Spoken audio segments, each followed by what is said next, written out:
Hello guys, welcome back to our classes competition exam study पर। आज की क्लास में हम जीके जीएस के इम्पोर्टेंट क्वेश्चन पढ़ेंगे जो जीआईसी लेक्चरर, एसएससी और रेलवेज एग्जाम्स के लिए इम्पोर्टेंट रहते हैं।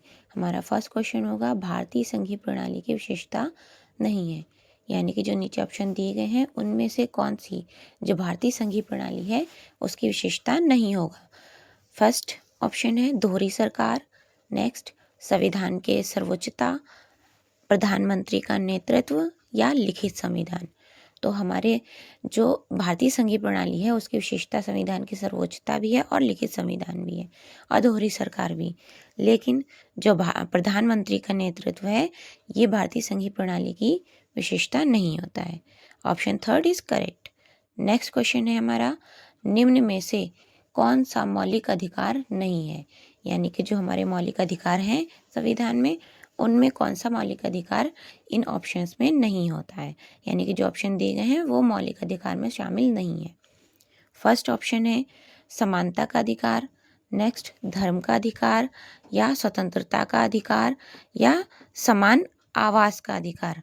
तो हमारा समानता का अधिकार भी करेक्ट है, मौलिक अधिकार में पाया जाता है। धर्म का अधिकार भी, स्वतंत्रता का अधिकार भी, और लेकिन जो आवास का अधिकार है यानी कि समान आवास, इसका अधिकार हमारा नहीं है। ये ऑप्शन में ये मिस प्रिंटिंग समान यहाँ आ गया, समान अधिकार हमारा मौलिक अधिकार नहीं है। नेक्स्ट क्वेश्चन है, राज्य विधानसभा का संचालन कौन करता है? जो राज्य की विधानसभा होती है उसका संचालन कौन करता है? भारत का निर्वाचन आयोग या भारत के राज्यपाल या राज्य के निर्वाचन आयोग या न्यायालय के मुख्य न्यायाधीश? जो राज्य की विधानसभा है उसको कौन संचालित करता है? तो भारत का जो निर्वाचन आयोग है उसे वो संचालित करता है। अनुच्छेद 324 के तहत भारत का जो राज्य की विधानसभाएं हैं उनको संचालित करने का अधिकार भारत का न्याय निर्वाचन आयोग करता है। Option first is correct. Next question है हमारा, आगम किसे कहा जाता है? आगम आजीवक साहित्य को, वैदिक साहित्य को या जैन साहित्य को या बौद्ध साहित्य को? जो आगम है वो जैसे जो बौद्ध साहित्य या वैदिक साहित्य या आजीवक साहित्य इनमें से किसे कहा जाता है? तो आगम जो है वो जैन साहित्य को कहा जाता है। जो जैन का साहित्य होता है उसे आगम कहते हैं। नेक्स्ट क्वेश्चन है, शीशे के सिक्के सर्वप्रथम किस राजवंश ने चलाए थे? जो शीशे के सिक्के थे वो किस राजवंश ने सबसे पहले चलाए थे? गुप्त वंश ने, पल्लव वंश ने, सातवाहन ने या चोल ने? तो शीशे के सिक्के सर्वप्रथम सातवाहन शासकों ने चलाए थे। Option third is correct. Next question है हमारा, भारत के शासन की शक्ति किसके पास है? जो भारत में शासन है वो करने की शक्ति किसके पास होती है? जनता के पास, प्रधानमंत्री के पास, राष्ट्रपति के पास या राज्यपाल के पास? तो भारत में जो शासन चलेगा, किसका शासन रहेगा, कौन सत्ता में रहेगा, उसका अधिकार जनता ही तय करती है। तो शासन का अधिकार या शासन की शक्ति जिसके पास होती है वो जनता है, जनता के पास होती है। Option first is correct. Next question है, अढ़ाई दरवाजा का आकार कैसा है? जो अढ़ाई दरवाजा है उसका आकार किसना है जिसे अलाउद्दीन खिलजी ने बनवाया था? तो अढ़ाई दरवाजे का आकार कैसा है? वृत्ताकार है, वर्गाकार है या समानांतर है या अंडाकार है? तो अढ़ाई दरवाजे का आकार जो है वो वृत्ताकार है। Option first is correct.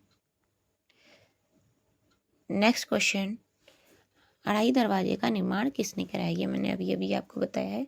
अढ़ाई दरवाजे का निर्माण किसने करवाया?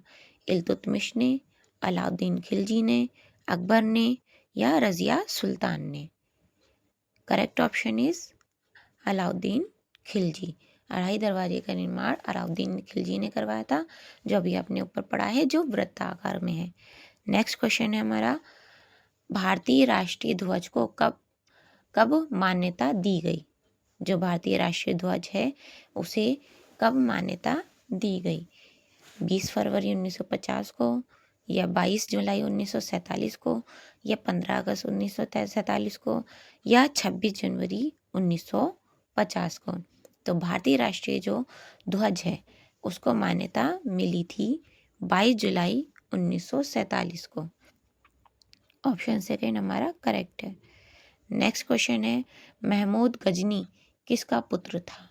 महमूद गजनी जिन्होंने भारत पर आक्रमण किया था वो उनका वो किसके पुत्र थे या किसका पुत्र था? तो ऑप्शन है हमारा, फर्स्ट ऑप्शन है सुबुक्तगीन का, या फिर मोहम्मद बिन कासिम का, मोहम्मद गौरी का, या अमीनुल दौला का। तो अमीनुल दौला तो इनकी एक उपाधि हुआ करती थी उस समय, लेकिन तो फर्स्ट ऑप्शन फोर्थ हमारा गलत रहेगा। मोहम्मद बिन कासिम या मोहम्मद गौरी या सुबुक्तगीन के। तो मोहम्मद गजनी जो थे वो सुबुक्तगीन के पुत्र थे। Option first is correct. तो ये थे आज के हमारे इम्पोर्टेंट क्वेश्चन जो जीके जीएस के एग्जाम पर्पज से इम्पोर्टेंट रहते हैं। कुछ महत्वपूर्ण एग्जाम्स में पीसीएस वगैरह में भी ये हिस्ट्री के क्वेश्चन पूछे जाते हैं और जीआईसी लेक्चरर में भी।